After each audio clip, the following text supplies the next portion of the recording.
We can get that going. And a number of people have just joined us. Wonderful. Welcome, everyone. My name's Johnny Lee, and we're going to be talking about a case. Again, I was struggling with this name, Andrew Engeldinger. You're welcome to sort of parallel be in this webinar and then also Google around and research things and add things in here. And I'll show you how you can do that in a little bit. With a name like that, you can find it pretty quickly, but if you just Googled accent sign shooting and then whatever, motives, persons, whatever, just follow the links and we can find out. I've pulled up maybe half a dozen articles that we'll review during our discussion. If I could describe a little housekeeping, golly, I think this will take about 3/4 of an hour, and then questions throughout, so please let me know what you can do. The main thing I want to point you out to here is actually I'll show this. It's not so much of a presentation but more of a discussion, but in the questions area, if you open up this tab, you may see this thing called questions. That is how you'll communicate. Now I won't repeat anyone's name if you don't want to be identified. I respect that. But I will repeat your comments and your questions verbatim because I really want this to be more of a discussion. Oh, looks like see, isn't that funny how that looks correct and then the other one doesn't? Let me go like that. And a little more housekeeping. This is me. Actually, I should have a different slide. I have a program called the ePanic button. I'll do a little demo later. Started Peace at Work 10 years ago. That's number 10. That's pretty cool. And then some of my experience down here. The other programs, other things that I have going on is such as that Rampage Reporter website that you could use to track incidents, and then the threat assessment tool, which I'll be utilizing throughout the program. One thing about that is I'm not doing any sort of sales pitch here. It's just the tool that I use, and if you think it's great and you want to use it, let me know, and I can gladly give you a trial to check it out. More important, let's talk about the whole point is even though I'm going to go over these cases and I might be rambling or just clicking around looking at different things, what you're really seeing is sort of me thinking and trying to learn more about this case and see what we could do what we could do to learn from it. Now, I'm glad to talk the whole time, but I'd much rather hear from you as well. So again, use the questions to speak up and or if you send me a note, actually say, Johnny, can I talk? And then I can unmute your microphone. If you're using computer speakers and mic, then I can unmute it. Or if you're just using your phone, that's the easiest thing that I could just unmute you so that you could speak, and I welcome any participation. One important note, especially if anyone's familiar with this case, is that I'm gathering this all from media reports, and if anyone's familiar with incidents of workplace violence or any kind of emergency news thing, you have to know that often the information is incomplete, inaccurate, straight up misleading. So we're going with that. We recognize that what we know is from these media reports. I wasn't there. I wasn't personally involved with any investigation. I didn't talk to the investigators. So what we have is what's readily available on the web. With that, I think we can still learn from it, even if we can even treat it as hypothetical. So we can assume everything they're saying there is true. And then take that to say, could this have been seen, could have been prevented, and how we could apply it forward with future cases. A little note just about way we're doing is so we're going to pretend in a sense that we are a threat assessment team, and so we're going to be doing, I know there's people on here from different venues, from security, from law enforcement, emergency management, human resources, and so we're looking at all those perspectives as we draw this out. There I've got a list of a typical team that's in a larger organization. Typically I'll let you know that what I see is that there might be some sort of coordinator or essential person that collects the cases and documents them and preserves that evidence. But they also do sort of the initial triage in a sense that when they get an incident, they can determine, does it need the whole team together to discuss it now, or is it something we can wait for the weekly or monthly meeting? Just naturally, all those figures that I have listed over here are pretty busy folks, like everyone else. So it makes sense that there's some sort of triage or someone who's filtering through those cases. Now, broadly, again, this is the only part where I'm sort of doing the broad talking about workplace or threat assessment. This is really mostly supposed to be looking at the case, but I just want to point out that in this incident, we are going to be looking mostly at the subject, who's the person of concern, and we're saying, hey, could we have seen him or her committing this violence? However, when we do threat assessments, we have to recognize that there's target behavior as well, meaning if there's an organization or more particularly any people or persons, how they contribute to the risk, meaning maybe they're being bullying or aggravating, or maybe they're just being nonchalant about security. What's their role, or the organization's role, because that plays into part on whether an incident will occur. And related to that is the physical environment as well. So that involves the sort of that risk analysis of this access and security control. I'm not covering that here. I'm not doing a review of acts and signs. Actually, there's a little bit in there because we're going to cover a lawsuit and discuss some mistakes there. So in this case, I think we will discuss that a bit. But, oh, hey, no, it's not over yet. What I'm going to pop over here is, and just demonstrate to you, is look at the threat assessment tool. Here's our individual, a younger picture where he doesn't have his hair pulled back, but it's down. And again, his name is Andrew Engeldinger. All right, what do we know about him? Let's go through this incident. This is a Huffington Post article. This gentleman had a lot of job performance issues, and particularly around the idea of tardiness. He's typically showing up 20 minutes late or so, and after repeated warnings. So the thing that occurred was they said, you're going to need to come in for a meeting, and we can argue whether he knew that he was going to be fired. At the meeting where he meets with two top managers, John Suter and Rami Crooks, they say, you're terminated due to your job performance. He says, oh, really? Pulls out the gun and shoots both of them. Sorry, I can't recall which one, but one man survives, the other man dies. I guess as Suter, who survived the incident, at which point he then goes and seeks out the founder, I assume CEO, but the founding man goes and shoots him, at which point a woman saying there that she was there, but she was not shot. This is the interesting thing, and here I'd love to hear some opinions, folks. I could speak certainly, but I want to hear from what you say. I'm opening up my questions tab so I can readily see your comments. What's going on here? Right now, by the way, I'm describing the incident itself, and then we'll go backwards to look at the warning signs. But what do we see where this person's demeanor is seen as calm, that he's moving fast, but he's walking, and he's not running, not sort of like this combat battle zone, but he's walking around, and he passes the woman who's holding the president's as he's dying, and other women also were passed by him as he goes to other areas.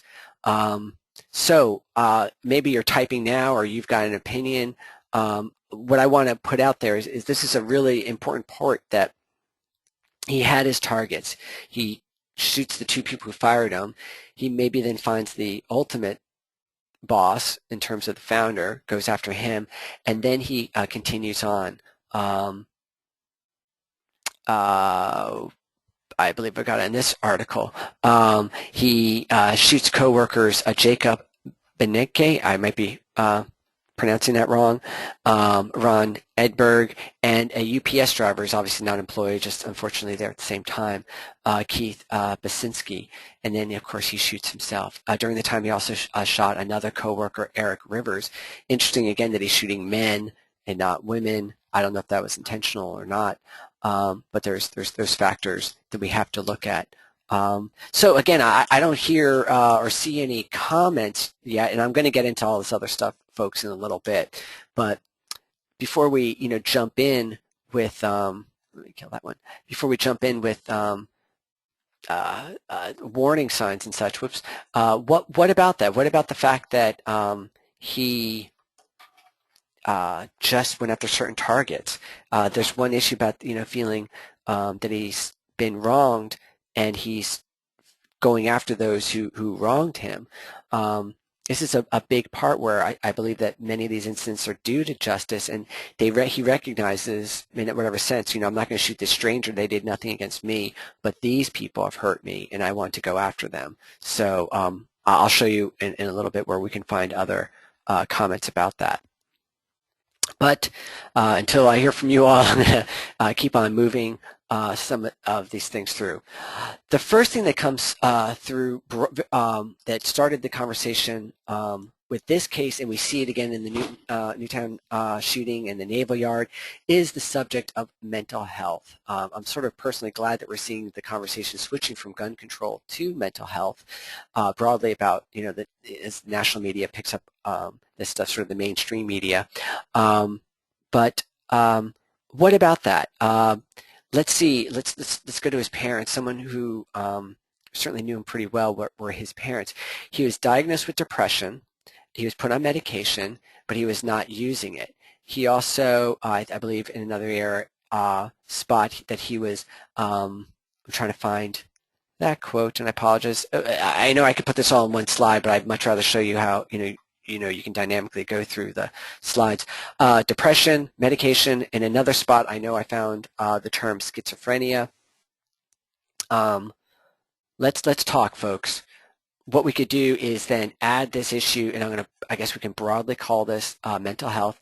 And when we look at this this wheel here, if some of you have just joined me, my concept that I'm using is, this is the first time joining one of these events. I created a chart, and the idea is these are different sectors, concepts to look at, such as the history of violence, their status, like how are they doing, the target behavior, their relationship issues, health issues, and we will place a star on here, and the closer it is to the center, the more serious it is. The further out, the less. So the point that I'm trying to illustrate, logged out, yep. It logged out on me. I got to fix that error message. It's interesting I went to that error message. Should have just pushed to the login page. What we want to do, boom, we're back, is add in mental health. I set that page up a while ago and it just timed out. But mental health, mental H. Where, again, we've heard this is the issue that came from the parents, and let's say we have a file. What I'm doing right here is typically, if I was actually doing this for a workplace, I would be identifying where I heard it from, where I kept it. But the issue was parents state he had been diagnosed, I probably spelled that wrong, with depression. And I know I'm going to spell this wrong, and other mental health, schizophrenia, but schizophrenia. I'm not embarrassed to make a fool of myself. Maybe I did spell it right. Now the question is, here's this star, and I'm going to put this under health, because this could broadly refer to physical health or mental health. Folks, I really want to know. In fact, John Burns and I are going to be talking about this next month, about the role of mental health in these mass shootings. And that's another webinar. I'll announce it later. So what? So he's depressed. And I'm not trying to belittle this, but schizophrenia, mental health. Again, how do you prove this? Is this just a word on the street, or you're getting a note from the doctor in the sense? It does concern me, but the mere fact of how many people suffer from mental health. You know how many people personally I know in my life, my personal life, who suffer from depression. It's far from uncommon. So what I'm going to do, this is what I'm going to do to you all. I've got a poll, and I'm going to make you be interactive, folks. I am now launching a poll, and I want you to comment that the parents have stated. Let's say if you did the threat assessment, you talked to the parents, and they said he's been diagnosed with depression, taking medications, and also, I'm sorry I didn't find that reference to schizophrenia. The point is, how do you rank this? And I only have 5 options, so I couldn't go 1 through 10. 9 is high, 1 is low. What does that mean to you all, folks? Schizophrenia, depression, you're working with an employee, and let's say you're starting an investigation, a please, hopefully you all could see the poll in progress. Just select one of those points there, and does this mean something to you? I expressed my opinion, and I put it at roughly around a 5. I'm going to give it a few more seconds and then let you guys, I'll wrap this up, and then we'll see what other folks have said. So far, the people who have reported gave it a big 9, and 9 being a highest one, a very high one. So a couple points here. I said 5. This individual says 9. So tell you what, the way we can possibly work, unless you have another view, is we can just put it in the middle. So you kind of average that out in a sense. What is really important, though, is the fact that as a group, if we are a team of people, I'm sorry, let me get back to showing my screen. As you can see, I put that around that 8 center around there, not quite at the very center, but not out at 5. My point is, here we are, an ad hoc threat assessment team. I say it's not a big deal that he's got, I take that back, that sounded bad. It is not too worrisome of me that he's been diagnosed with depression, and there's questions about whether he's been diagnosed as schizophrenic. Someone else may have a different opinion. How does the group decide? If we got one person pulling all the strings, then that's easy. But how, as a team, do you say, hey, this is serious? No, I don't think this is so serious. So please, I want to hear from you. I'm really asking this question because it's something that I struggle with as I develop threat assessment teams that have different personalities. It's a very core issue. How do we come together as a team to determine what's going on? Right now, I just went with hey, we're just going to average it out. I'm not sure if that's the best thing. Maybe we should discuss things, and as you point out things, I point out things to you. We make a decision, and maybe that's the best way, sort of like a jury vote where we all have to be unanimous in our decision. It's a good question. At the same time, you can see how we don't want to take too long with these things. So that's the point. Now, the other thing I want to throw in here is what we know so far. Let me start off with the actual incident, like what's the concern. And one thing that we find was the constant absenteeism. Well, I'm just going to use the term tardiness, actually. Tardy. I'll just use that one. And I'm going to skip this. Always late. Something like, it was like 35 times in the past in straight. It was 30 times straight. That he's showing up late, and I'm certain repeatedly verbally warned. So, and golly, this could fall under grievance. Why don't we put that, because it's the central grievance was this tardiness, the grievance of the employer. We got somebody showing up late a lot, and this is how the incident really started, how we could have said we would have initiated this report. Any thoughts there, folks? Tell you what, I'm going to do my little fun report thing, and I'm going to do another one. So we got an employee, and I don't know if there's any managers in this call. That would be great if there were, or HR folks, supervisors. You've had employees showed up late. Is this serious to you? Golly, I've shown them late for work plenty of times, but there is this concern that it was so drastic, up to 35 times. Any thoughts there? Any votes? Do you think that this was a deadly serious thing? I'm going to tell you what, I'm going to drag it out and say it wasn't that big. If we got a person who's being tardy all the time, it's a job performance issue. Oh, so yep, someone else is putting that thing right there. Why don't we close that and then share it? As you can see, most people voted to rank it around 3, and I agree with that. So why don't we move forward? Now, I got to put something in here. So a supervisor. And the storage is in the office. So, okay, let me move my little thing right there. Tardy person, chronically tardy. Find out, you start asking around, wherever it might be. We have mental health issues.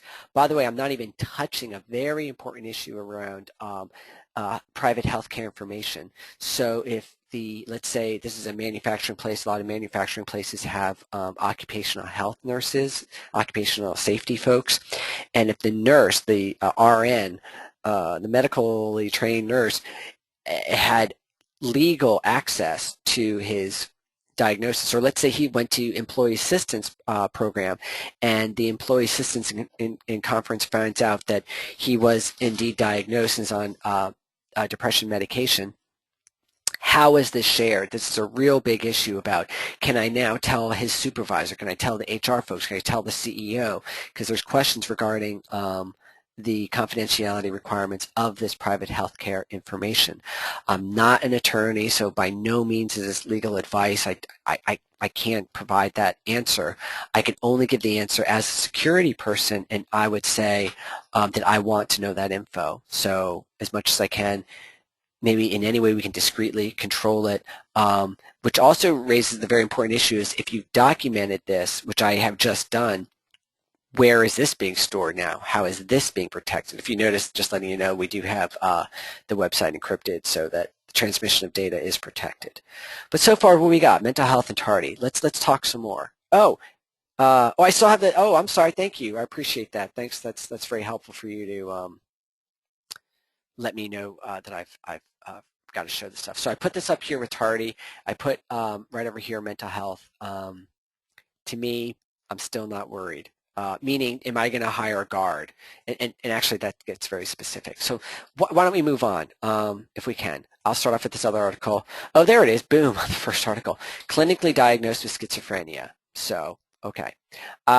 He was described as being competitive and like things done by the book. That's interesting. That sort of personality that has sort of that engineer sort of quality to them. He was teased because of his high level of intelligence. Golly, we can add this. Do you think we need to add the fact that he was teased while he was in school? It's a good question. Maybe, let's adding on some other points. He did not have a girlfriend, and he had no known friends. So, boy, I feel kind of sad about that. But why don't we add this? No relations. So, I mean, that is a big issue. So under relationships, he had none, and that actually kind of concerns me. So I'm going to move that over here, and let me just put in something real quick. No known friends.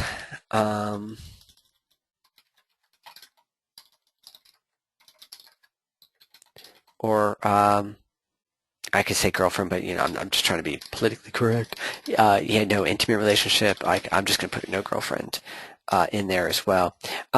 Hey, let me back up out of that. So real quick, I know some people are maybe enjoying this when I launch these things. No relationships, no girlfriend. Is this an issue? He was teased a bit in high school for his high intelligence, kind of a loner. Where does this fall? I'll tell you, I raised it, I put it high, didn't I? And that's because I believe that people who are suffering a lot, often these desperate folks need a backup. Like when we suffer through issues in our lives, we've got people caring about us who can help us, but people who don't have that support, it becomes a concern. So thank you. I see people are sharing. Most people voted right in the middle. Now I'm going to go with that. So I'm going to open this back up. And by the way, you can change this around. I'm going to switch that to that 5 category. So tardy often is the issue. Diagnosed mental health issues, no relationships. Okay, we're getting a little bit closer now, folks. Move on to the next article. I think later down here I've got more comments. Great. Then I've got the depression, and he's given medication. Now here's an important part, and I'm actually going to say this is a separate issue. His mother stated that he stopped taking the medication. Any thoughts about that?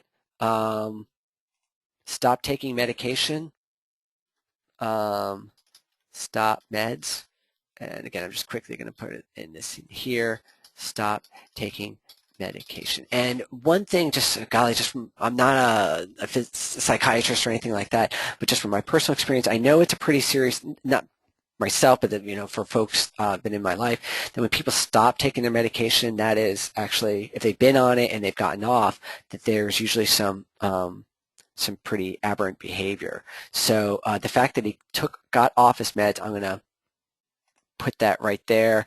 Sorry, I may skip the voting thing if that's all right with you.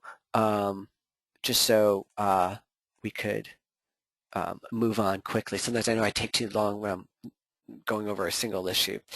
Back when he was younger, used marijuana and alcohol as a young adult. Golly, what young adult doesn't?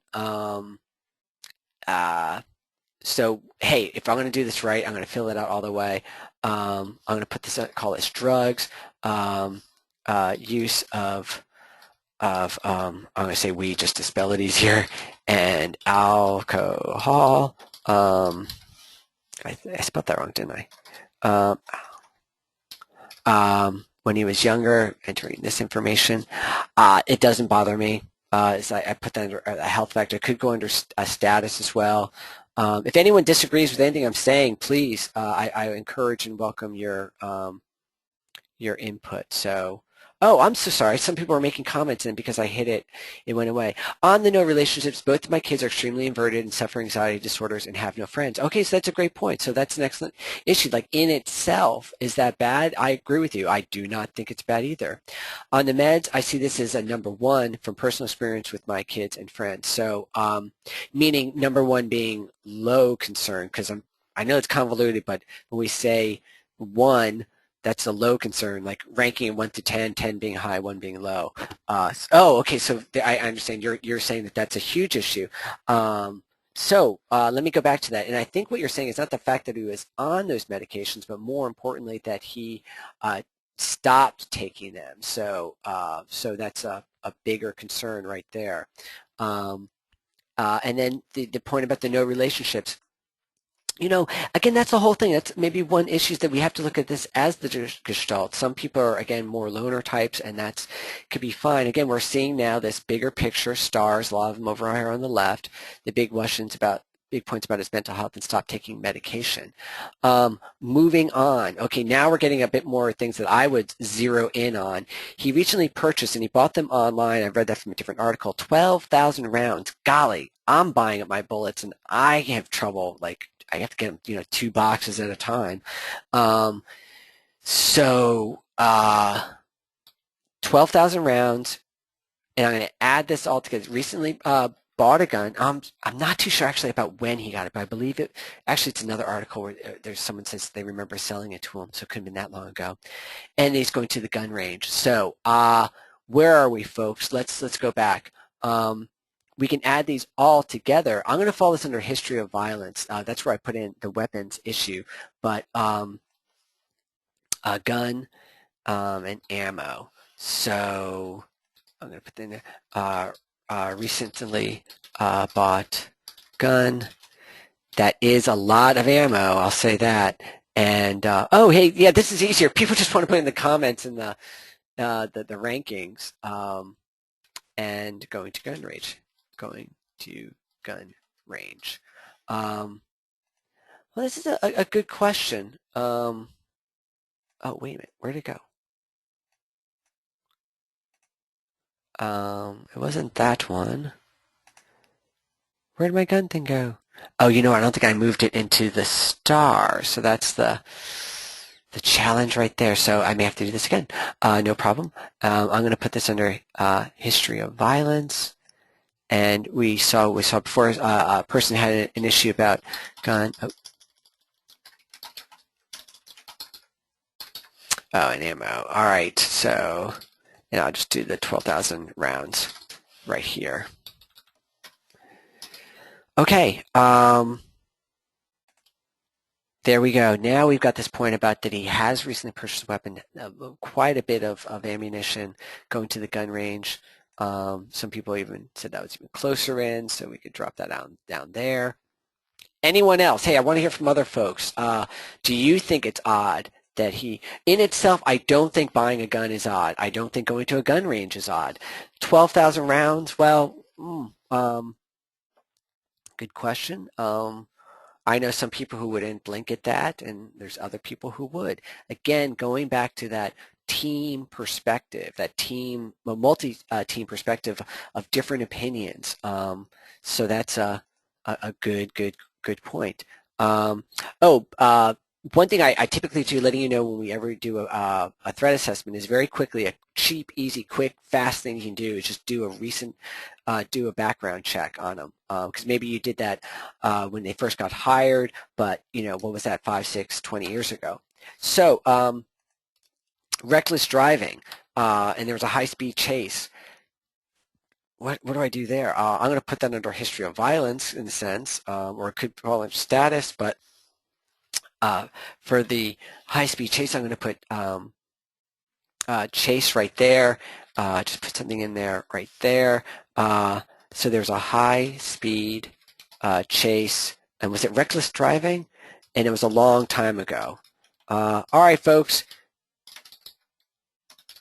I'll run another poll just because I created those polls, and I should try to actually use them now. So you do a background check on them. You find out years and years ago, it's probably even found out when they first hired him, he got in a high-speed chase with some officers and got charged with reckless driving. I'm seeing 9s. Okay, great. So we'll put that down there by the 9. 7, good point. Some other people feel it's not such an issue. By the way we'll run this decision. Sorry if I'm making an executive decision here, but why don't we average them? And maybe that's the right thing to do when you're doing these assessments with folks. You can pass around a piece of paper. Everyone write down, I rank this 10. You add them together, add them up, divide by the number of people, and you can have an average ranking if you choose to create some sort of scale. But there we go. Let's continue. I want to show you the screen again. Let's move on because I know I got some more things that I want to point out to you and I want to discuss. So that's regarding that article. Here we see the letter when he was told to come into the meeting. And he received another letter a year before that. So this happened in 2012, if you can recall. But then in 2011, he had another one. And there's also a note in his personnel file that allegedly his coworkers were verbally abusive to him. Golly, maybe we need to make note of that. But here's just the point I want to make is about it was 35 days in a row that he was absent. So again, any comments are much, much welcome. So feel free to speak up whatever you'd like to say about that. Okay, I really want to move on, actually. Boom. This incident, this is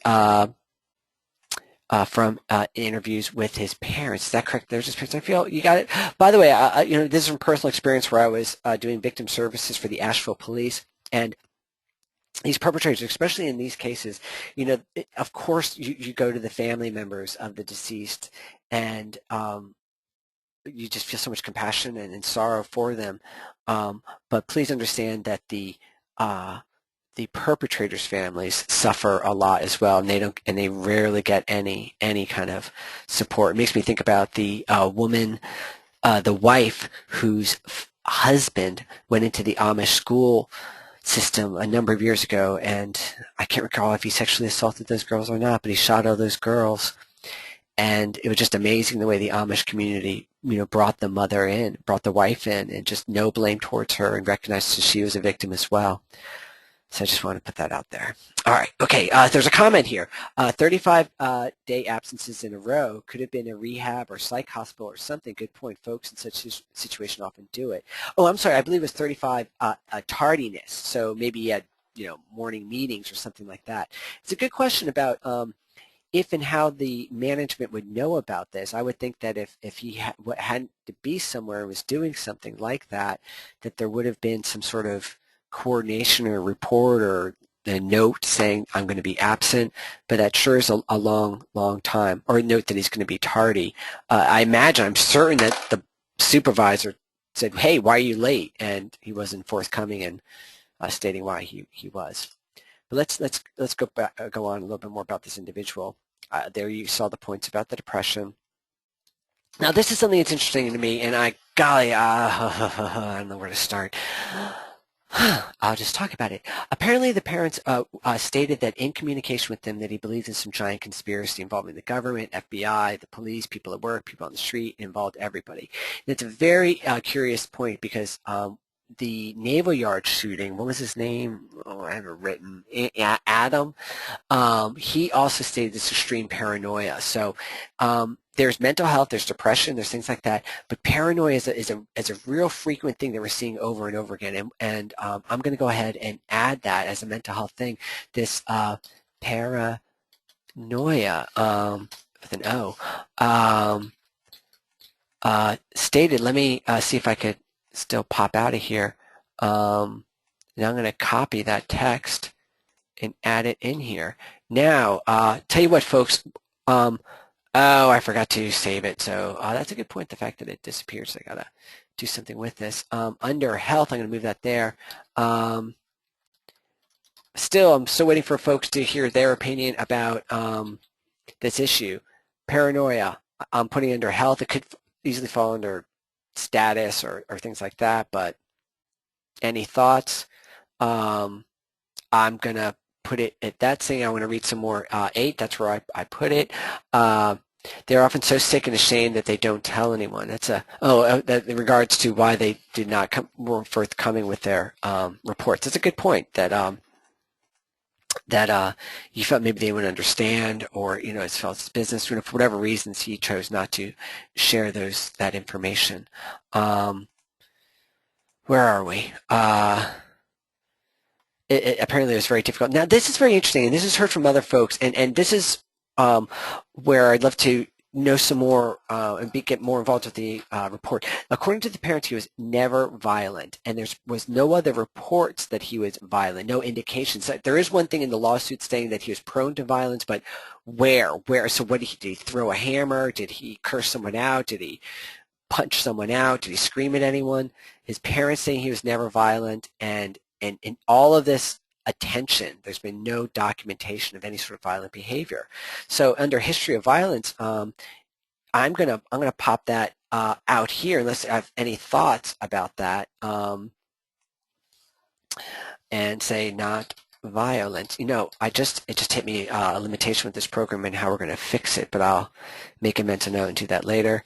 Entering information. Okay. Job description. Never violent, according to parents. Now, again, it could be, that's from the parent's perspective, and of course, it's going to be skewed. But we're trying to get what other data we can. So, I very much would appreciate anyone's input on anything I'm typing here, or your thoughts as you're also maybe hopefully Googling around, looking at other incidents. So, take a step. Let's back up. Never violent. Tardy often. Used some light drugs when he was in his early 20s. Mental health issues. Stopped taking his meds at big issues. No relationships that were known about. So I'm just trying to figure out why that is non-relations. Fix that there, and we'll get that looked at later. And then what's this one that's really close? I forgot. Oh, gun and ammo. But we do know that he recently purchased a firearm and quite a substantial amount of ammo. So broad picture, folks. Any thoughts, any comments? Why don't we skip over to the thing that really has me interested, and let's look at the lawsuit. So now this is from, earlier we were looking at an interview with the parents, so you can imagine the perspective, the parents of the shooter. We can assume what the perspective might be about their situation. I think it shows a lot of courage that they came forward, and hopefully they're completely honest and forthcoming in everything that they truly thought and felt. But from the it's the Benecke, Jacob Benecke, if I'm pronouncing that right, their opinion of their family members' lawsuit. So what they're saying is that they should have known he was mentally ill, and they should have known that he was potentially dangerous. I'm stepping outside right now of threat assessment. I want to talk broadly about risk management, if I may. And so try to imagine you're the attorney or the CEO of this company. Let me start with this one point. How should they have known that he was mentally ill? Because of, apparently he had, granted he was tardy a lot, but, if he was doing other bizarre behavior at work, we could argue that he might have, they could have sent an EAP and had an assessment done on him. But my argument I'm seeing with this, how should they have known that he was mentally ill? If we look at like extreme sort of schizophrenic, hearing voices and, dodging the flying dragons kind of stuff. I'm not belittling, I'm not making fun, but I'm trying to do this extreme picture of saying, oh, this is someone who's obviously mentally ill. Someone who's an introvert, shows up late for work, sticks to himself, might have very intense things going on with them, but how would an employer or supervisor know about that it's my question. Now, how they should have known he was potentially dangerous, I struggle with that one as well. So they stated that he had offensive behavior. However, oh, by the way, I'm saying that this is all from the lawsuit's perspective, so we got their angle, right? In the personnel files, there was nothing in there about his offensive behavior. It was all mostly focusing on tardiness and job performance. And by the way, these little notes here, I'm just emphasizing again, their job performance personnel issues. This note, one of the points is they say that they warned him about the meeting, and so that he was prepared for the day of the attack. To me, that's ridiculous. I mean, please, HR folks that are out there or supervisors, I really want to hear your opinion. But if I'm going to have a very serious meeting with someone where I might be letting them go, I did not see what's wrong with saying, hey, we're setting up the meeting. It's going to be Thursday. Be there Thursday at 3 o'clock. Are they arguing what they should have done is just sprung the meeting on him and brought him somewhere, let him go, have guards walk him out the door? It's a good question. Now, one of the big issues, and this is hopping to another point, is he went to his vehicle that day in the later afternoon. This is an excellent point. I have trouble staying on track, folks. I apologize. But later that day, maybe he forgot about the meeting, maybe not, but they say, hey, we got the meeting going up. He goes out and he gets the gun then. So that's a great question about how they knew that he was getting the gun. But this is related to the subject of guns in the parking lot laws. Throughout our country, we have a number of states, including the state where I am now in Alabama, where they're passing laws saying employees have the right to keep a firearm in their vehicle on company property. And what many managers are pointing to human resource managers and safety folks are saying, look, if someone thinks they're going to lose their job, they're going to go out to the car, get their gun, and come back. Please speak up, because I'm going to hear my opinion. You're going to hear mine. I personally believe that he saw this coming a long time ago. I don't believe that people suddenly get bad news and then, while they normally wouldn't shoot anyone, they suddenly decide, oh, I'm going to go get my gun. I believe it would have been just as easy that he kept the gun on him all that day in anticipation of the meeting. We're truly speculating here, but the fact that I'm not sure about the policies or the laws in Minnesota, but the fact that he had a firearm in the vehicle itself, and if you had a policy or a law about that, I don't think this would have prevented the incident. That's my point. Oh, I ventured he knew he was going to be terminated. I agree. I think he knew. In another map I've got somewhere, it shows how close he was to his home. It's not this article, but he lived close to his work, and so it could have easily been he'd been fired and then gone home, came back. Granted, they could have said they could have looked after him returning and then had, called the police or something like that. Any which way, going on with the lawsuit, they should have known his past pattern of behavior, that he had violent tendencies. And I'd love to go to this courtroom and what is the proof of their violent tendencies? Suffered from mental illness. I guess we could look at the hospital records and the doctor's notes, and there's quote unquote the evidence there. They're negligent in giving him notice of his potential firings. I question if that attorney ever had, worked with employment law, is in an employment law program, because there's a lot of procedure in employment law. There's points about notice. Please, any attorneys or HR folks, I'd love to get your opinion on this. Allowed him to go to his vehicle. That's a tough one.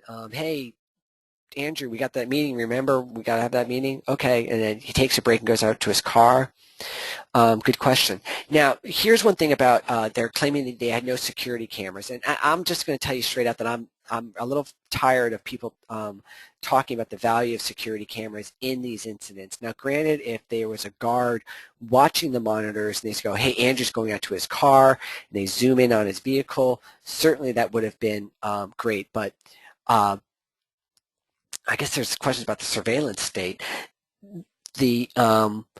For a manufacturing place, I'm not so certain that that's like negligent, that they don't have actively monitored security cameras. That's pretty rare. I've seen certainly sports venues, trying to think, banks, Vegas, gambling casinos, obviously they have actively monitored surveillance. I do not believe that every business in America should have actively surveillanced security cameras. I just don't. The other thing is the fact that they said they should have had extra security on hand for this meeting. Now, one note is I have looked at other cases, a truck shooting that occurred. I've got the audio clips of that truck shooting, the trucking company shooting.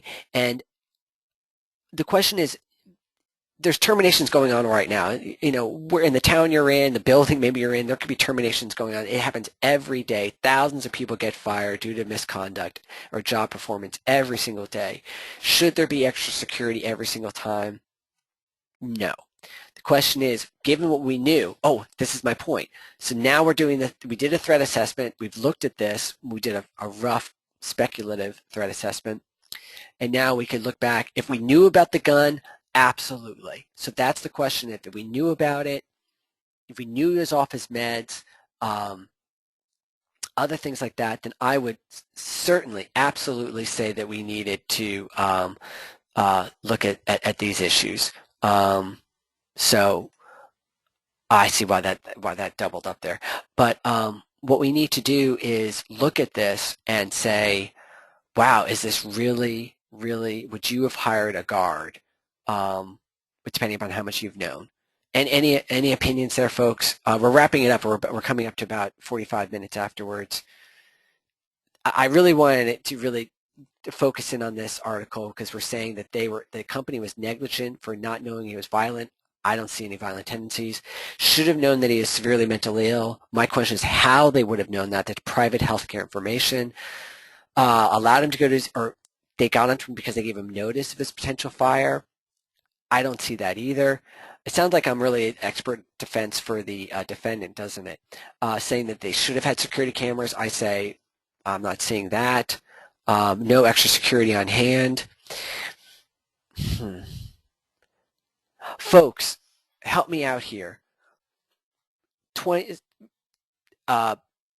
Hindsight is 2020, right? When we knew that, if all we knew is that he's being tardy, right? And then he didn't have any friends, maybe that's his issue. Is that enough? There's no proof that the company knew and I'm going to argue should have known about his mental health issues. How would they have known about his ammunition purchases?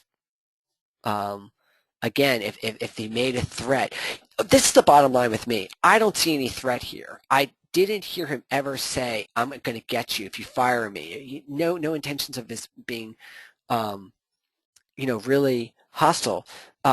So what I realize I'm doing here is let's pretend that they hired me to do a threat assessment, the week before the shooting, and I would have looked at this and said, well, actually the point is I would have looked at this a little bit more and found out, hopefully dug in and found out about the being off the meds, talked to the parents, talked to folks who might have found out about his recent interest in guns and gathered that, and with that maybe I would have added in, but just why would I have done that threat assessment? Would I have gone in and done a larger threat assessment just because we're letting a guy go for being tardy? There must be hundreds of people being fired today because they're chronically tardy. Folks, I'm going to keep on talking till you say something. So I really want to know what you think about that. Do you think they were negligent? Any thoughts? I should create a new poll saying, did they fail? Were they negligent? Should they have seen this coming? Digging up all this, yes, I think I would have thrown in some big things. The broad scheme of things, I'm not seeing a big violent tendency. He had no clear violent incidents in his past. He made no threats, no veiled threats that were revealed. Still struggling here, folks. Reason to believe he was planning to stay for a long time, maybe going to a gun range often.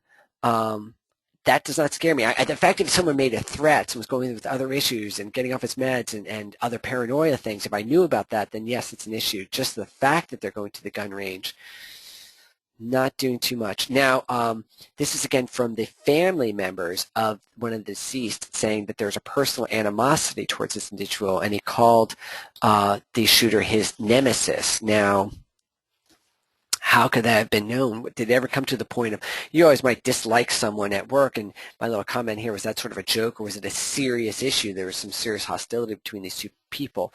Of course, I would argue that the employer or supervisor should have known about the problem, but there we go. Hey, there's a comment. I have no thoughts, but lean towards not at fault. Okay, great. So there we go. It's a bigger issue, and that's where I am too, folks. We can certainly look at again being off the meds and the firearms, but other than that, these are one of the things where I really say that it was a little surprising that it would have gone to this drastic end. Very well, there could have been warning signs there, or veiled threats, or leakage, so to say, that was made, but where's my point here? One of the most important slices of this pie right here is the threat issue, and folks, I'm just not seeing it. This was great. I certainly want to do a few more of these, but I hope that you found it somewhat interesting. Folks, I've got a lot going on. I might do a little quick demo of the panic button, but the main thing I want to point out to you, and I'll put it on my website, and you'll get invites to it later. Why not? I just launched it directly. Oh, it's there. Yeah, why don't I do that? I just want to show to you some quick webinars coming up that I'm really excited. I certainly have more of these Rampage reports, incidents they're going to be doing, and I'll try to let you know which ones we have coming up. But the big one I want to do is I brought in some wonderful experts, some folks who are going to come and speak about domestic violence in the workplace, and it's not me. We have 2 attorneys and an HR consultant talking about this, and that's going to be great. That's going to be November 19th. The other thing is I mentioned John Burns, and we talked about the importance of mental health. And John Burns runs the Center for Aggression Management, and he's a well-respected workplace violence person. So please check that out, because that's going to be great, December 9th. And then also another colleague, Dr. Steve Albrecht, who's been in the field for a very long time. I love this because he's getting into the deep, advanced stuff. If you're tired of me talking, let's listen to another gentleman who's going to talk about the issue of doing a threat assessment without interviewing the subject. Is it possible? He wrote an article about this, and I'd be glad to send you the article, but I'm stoked about having him speak about this very fine, detailed, advanced subject of interviewing the subject matter. And that's one thing that we see here, that when they had that meeting, it was probably more about the job performance. There might have been that he might have swayed them and they made the decision probably to fire him, but maybe they heard something different that they would have given him a second chance. But if they were doing the assessment, is that necessary? And that's a real good point. So you'll be seeing those, that incident, that webinar about that will be December 17th. I realize that's close to the holidays, but you know, actually a lot of people don't plan anything then. So that's a good thing. Oh, and then stalking. I forgot Tammy, another friend of mine who's an expert in stalking, especially more like executive and celebrity stalking. She's going to do a great program early next year, January 15th. So join us for those, please. All right, I want to thank you. I'm going to pop off soon because I'm hungry. I want to go get something to eat. But the thing I wanted to say is, if you're interested in this tool, this threat assessment tool, I'd be glad to give you a shot. One thing I did not show you is the really neat things you can do in terms of developing action steps and assign them to other team members. So like do a background check now. You can assign it to different people in your team, and you could be tracking what needs to be done. And then if you're not able to have meetings, you can track your comments here. I am not worried about him. You know, whatever it might be, this is a way for you to document your thoughts. If you can't have a conversation, it's all in one spot, and you can reply back to people, well, maybe a little. You can put that in there, and then you could be having a discussion that's logged right in there. So if you want to check that out, you're welcome to it. The other thing I want to show you, if I can look at my clock area down at the bottom right, I've got another great tool called the ePanic button. If you select any of these buttons, it sends alerts, these pop-up messages to other people in your organization to instantly notify them. It also sends emails and text messages. So I'll click this, and boom, there. You see, I'm going to move my microphone so you can hear the boom, boom. There you could see how you could notify people about their about a concern that you have, and you could set up those buttons for whatever. You can have a, he's got a gun button, or hey, this guy is creepy and I need help, or whatever it is. You can have 7 buttons, you can have 1, and you can customize them to the way you like. So if you're looking for a very quick, easy, versatile panic button, do check that out. The final thing, if you didn't see me before, is do track incidents here on the Rampage report, rampagereport.com, where I've got an interactive map, but then I also list all the recent incidents. And I'm actually going to trim off some of these at the bottom so that I try to keep this up to date. And all these things occurred, November, October, and then soon I'll be adding in. I'll probably get rid of all the September ones as I start doing more, unfortunately, more November incidents. So let's work together, folks. Let's stop this from happening. Let's have a clear, empty map, right? That'd be a great thing. Thank you so much. If there's anything I can ever do for you, you know how to reach me. I'm going to be putting this discussion on our YouTube thing, so you can check it out there. All right. Thanks so much, everyone. You stay safe. Bye-bye.